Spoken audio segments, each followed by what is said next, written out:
Hi friends, ಪುರಾಣ ಪಯಣ ಚಾನಲ್ಗೆ ಎಲ್ಲರಿಗೂ ಸ್ವಾಗತ ಸುಸ್ವಾಗತ. ನೀವೇನು ನಮ್ಮ ಚಾನಲ್ನ ಸಬ್ಸ್ಕ್ರೈಬ್ ಮಾಡಿಲ್ಲ ಅಂದರೆ ಈಗಲೇ ನಮ್ಮ ಚಾನಲ್ನ ಸಬ್ಸ್ಕ್ರೈಬ್ ಮಾಡಿ. ಈ ವಿಡಿಯೋದಲ್ಲಿ ನಾವು ಭಕ್ತ ಮಾರ್ಕಂಡೇಯನ ಕಥೆಯನ್ನು ತಿಳಿದುಕೊಳ್ಳೋಣ. ಒಂದಾನೊಂದು ಕಾಲದಲ್ಲಿ ಮಾರ್ಕಂಡೇಯ ಎಂಬ ಮುನಿವರೇನಿದ್ದ. ಆತನಿಗೆ ಮದುವೆಯಾಗಿ ಬಹಳ ವರ್ಷಗಳು ಕಳೆದರೂ ಮಕ್ಕಳಾಗಲಿಲ್ಲ. ಇದರಿಂದ ದುಃಖಗೊಂಡ ಮುರ್ಕೊಂಡು ಪರಮೇಶ್ವರನನ್ನು ಕುರಿತು ಘೋರವಾದ ತಪಸ್ಸು ಮಾಡಿದ. ಅವನ ತಪಸ್ಸಿಗೆ ಮೆಚ್ಚಿ ಈಶ್ವರ ಪ್ರತ್ಯಕ್ಷನಾಗಿ ಮುರ್ಕೊಂಡು, ನಿನ್ನ ಭಕ್ತಿಗೆ ನಾನು ಒಲಿದಿದ್ದೇನೆ.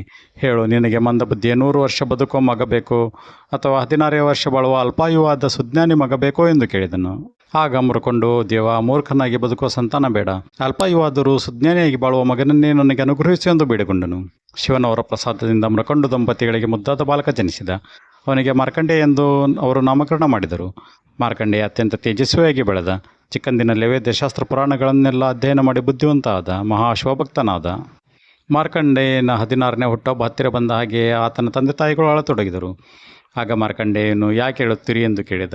ಅವನು ಬಹಳ ಹೊತ್ತು ಪೀಡಿಸಿದ ಮೇಲೆ ಮುರ್ಕೊಂಡು ನಿಜ ಸಂಗತಿಯನ್ನು ಹೇಳಿದ. ಅದನ್ನು ಕೇಳಿ ಮಾರ್ಕಂಡೇಯ ಹೆದರಲಿಲ್ಲ. ಅವನ ತಂದೆಯ ಪಾದಕ್ಕೆ ನಮಿಸಿ, ಅಪ್ಪ, ಈಶ್ವರನ ವರಪ್ರಸಾದದಿಂದ ನಾನು ಹುಟ್ಟಿದ್ದೇನೆ. ಅದೇ ದೇವರ ಹರಕೆಯಿಂದ ನಾನು ಸಾವನ್ನು ಜಯಿಸಿ ಬರುತ್ತೇನೆ, ಅಪ್ಪಣೆ ಕೊಡು ಎಂದು ದಂಡಕಾರಣ್ಯದೊಳಗೆ ಹೊರಟು ಹೋದ. ಪರ್ವತದ ತಪ್ಪಲಿನಲ್ಲಿ ಮಾರ್ಕಂಡೇಯ ಕುಳಿತು ಶಿವಲಿಂಗದ ಮುಂದೆ ತಪಸ್ಸು ಮಾಡಲಾರಂಭಿಸಿದ. ಅವನ ತಪಸ್ಸಿನ ಮಹಿಮೆಗೆ ಭೂಮಿ ನಡುಗಲಾರಂಭಿಸಿತು. ಈ ವೇಳೆಗೆ ಆತನ ಆಯುಷ್ಯ ತೀರಿದ್ದರಿಂದ ಯಮದೂತರು ಅವನನ್ನು ಕರೆದುಕೊಂಡು ಹೋಗಲು ಬಂದರು. ಆದರೆ ಅವರಿಗೆ ಮಾರ್ಕಂಡೇಯನ ಹತ್ತಿರ ಕೂಡ ಸುಳಿಯಲಾಗಲಿಲ್ಲ. ಅವರು ಯಮಧರ್ಮರಾಯನ ಬಳಿ ಹಿಂತಿರುಗಿ ಈ ಸಂಗತಿ ತಿಳಿಸಿದರು. ಯಮಧರ್ಮವನ್ನು ಸಿಟ್ಟಿನಿಂದ ತಾನೇ ಅಲ್ಲಿಗೆ ಬಂದ. ಯಮಧರ್ಮನು ಭೂಮಿಗೆ ಇಳಿದು ಮಾರ್ಕಂಡೇಯನ ಬಳಿಗೆ ಹೋಗಲು ಪ್ರಯತ್ನಿಸಿದನು. ಯಮನಿಗೂ ಮಾರ್ಕಂಡೇಯನ ಹತ್ತಿರ ಹೋಗಲು ಸಾಧ್ಯವಾಗಲಿಲ್ಲ. ಯಮನು ಮೃದುವಾದ ಧ್ವನಿಯಲ್ಲಿ ಅವನೊಂದಿಗೆ, ಮಗು, ಈ ಭೂಮಿಯ ಮೇಲಿನ ನಿನ್ನ ಸಮಯ ಮುಗಿದಿದೆ ಎಂದು ಹೇಳಿದನು. ಆಳವಾದ ಧ್ಯಾನದಲ್ಲಿದ್ದ ಮಾರ್ಕಂಡೇಯನು ಕಣ್ಣು ತೆರೆದು ಯಮನನ್ನು ನೋಡಿದನು. ಅವನನ್ನು ಯಮನನ್ನು ನೋಡಿ ಭಯಪಡಲಿಲ್ಲ. ಆದರೆ ಬಲವಾದ ಧ್ವನಿಯಲ್ಲಿ ಉತ್ತರಿಸಿದನು, ಇಲ್ಲ ಯಮಧರ್ಮರಾಜ, ನೀನು ನನ್ನನ್ನು ಕರೆದುಕೊಂಡು ಹೋಗಲು ಸಾಧ್ಯವಿಲ್ಲ. ಶಂಕರನು ನನ್ನನ್ನು ರಕ್ಷಿಸುತ್ತಾನೆ ಎಂದು ಹೇಳಿದನು. ಯಮನು ಮಾರ್ಕಂಡೇಯನನ್ನು ಶಿವಲಿಂಗವನ್ನು ಬಿಟ್ಟು ಬರುವಂತೆ ಪದೇ ಪದೇ ಹೇಳಿದನು. ಮತ್ತು ಪ್ರತಿ ಬಾರಿ ಮಾರ್ಕಂಡೇಯನಿಂದ ಇಲ್ಲ ಎಂಬ ಶಬ್ದ ಬಂದಿತು. ಕೋಪಗೊಂಡ ಯಮನು ಮಾರ್ಕಂಡೇಯನ ಮೇಲೆ ತನ್ನ ಪಾಶವನ್ನು ಎಸೆದನು. ಅದು ಮಾರ್ಕಂಡೇಯನನ್ನು ತಲುಪ ಹೊತ್ತಿಗೆ ಅವನು ಮುಚ್ಚಿದ ಕಣ್ಣುಗಳಿಂದ ಶಿವಲಿಂಗವನ್ನು ಬಿಗಿಯಾಗಿ ತಬ್ಬಿಕೊಂಡು, ಓಂ ನಮಃ ಶಿವಾಯ, ಓಂ ನಮಃ ಶಿವಾಯ, ಓಂ ನಮಃ ಶಿವಾಯ ಎಂದು ಜೋರಾಗಿ ಜಪಿಸತೊಡಗಿದನು. ಶಿವಲಿಂಗದೊಂದಿಗೆ ಮಾರ್ಕಂಡೇಯನ ಕುತ್ತಿಗೆಗೆ ಕುಣಿಕೆ ಸಿಕ್ಕಿಕೊಂಡಿತು.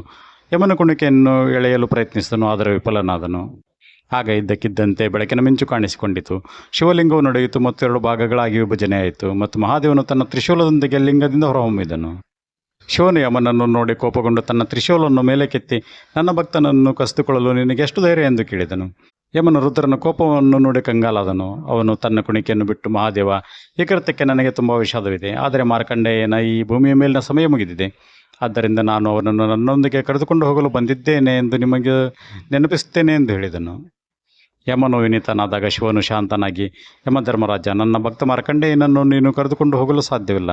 ಈಗ ಅವನಿಗೆ ಅಸಾಧಾರಣ ಶಕ್ತಿಗಳಿವೆ ಮತ್ತು ಅವನು ಸಾವನ್ನು ಗೆದ್ದಿದ್ದಾನೆ ಎಂದು ಹೇಳಿದನು. ಆಗ ಎಲ್ಲ ದೇವತೆಗಳು ಭಕ್ತ ಮಾರ್ಕಂಡೇಯನ ಮೇಲೆ ಹೂವುಗಳ ಸುರಿಮಳೆಗೆದ್ದು ಆಶೀರ್ವದಿಸಿದರು. ಯಮನು ಶಿವನ ಮುಂದೆ ನಮಸ್ಕರಿಸಿದನು. ಅಲ್ಲಿವರೆಗೆ ಮೂಕಪ್ರಕೃಷ್ಣನಾಗಿದ್ದ ಭಕ್ತ ಮಾರ್ಕಂಡೇಯನು ಸ್ವಲ್ಪ ಸಮಯದ ನಂತರ ಏನಾಯಿತು ಎಂದು ಅರಿತುಕೊಂಡನು ಮತ್ತು ಶಂಕರನ ಮುಂದೆ ನಮಸ್ಕರಿಸಿದನು. ಶಂಕರನು ಅವನಿಗೆ ದೀರ್ಘಾಯುಷ್ಯವನ್ನು ನೀಡಿ ಆಶೀರ್ವದಿಸಿದನು. ಹೀಗೆ ಮಾರ್ಕಂಡೇಯನು ಶಿವನ ಮೇಲಿನ ತನ್ನ ದೃಢ ನಿಶ್ಚಯ ಮತ್ತು ಅಚಲ ನಂಬಿಕೆಯಿಂದ ಸಾವನ್ನು ಜಯಿಸಲು ಸಾಧ್ಯವಾಯಿತು. ಶಿವನು ಆಶೀರ್ವದಿಸಿದ ಬಳಿಕ ಮಾರ್ಕಂಡೇಯನು ಸಂತೋಷದಿಂದ ತನ್ನ ಹೆತ್ತವರ ಬಳಿಗೆ ಮರಳಿದನು ಮತ್ತು ದೀರ್ಘಕಾಲ ಬದುಕಿದನು.